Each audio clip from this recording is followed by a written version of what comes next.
তো তোমরা দেখতে পাচ্ছ ডাক্তারের কাছে চলে গেছি। ও খুব কাঁদছে, ওর শরীরটা ভালো নেই তো, তার জন্য খুবই কাঁদছে। তো আমি যাচ্ছি ডাক্তারের কাছে সকালবেলা উঠে। হ্যাঁ, তো ওর বাবা আজকে কাজে ব্যস্ত আছে, তো তার জন্য যেতে পারবে না, তো আমাকে একাই নিয়ে যেতে হবে। তার জন্য আমি সকালবেলা উঠে সব কাজ সেরে রেডি হয়ে ওকে নিয়ে ডাক্তারের কাছে চললাম। রাস্তায় যাচ্ছি, একাই যাচ্ছি, বুঝতেই তো পারছো, একা রাস্তাঘাটে যাচ্ছি আমি ডাক্তারের কাছে ওকে নিয়ে। তো তারপরে তো দেখতে থাকো। এই যে বসে আছি, ও খুব বিরক্ত হচ্ছে, জানো, ও কান্না করছে, খুব বিরক্ত হচ্ছে, ডাক্তারের কাছে বসতে যাচ্ছে না।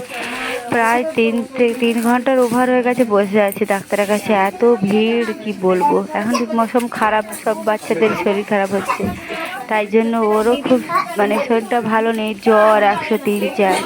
তাই জন্য সব বাচ্চাদের দেখতে পাচ্ছ কত শরীর খারাপ হচ্ছে সবারই। বসে বসে লাস্টে একটুখানি একটা বাচ্চাকে দেখে তারপর চুপ হচ্ছে, বসে আছে। তো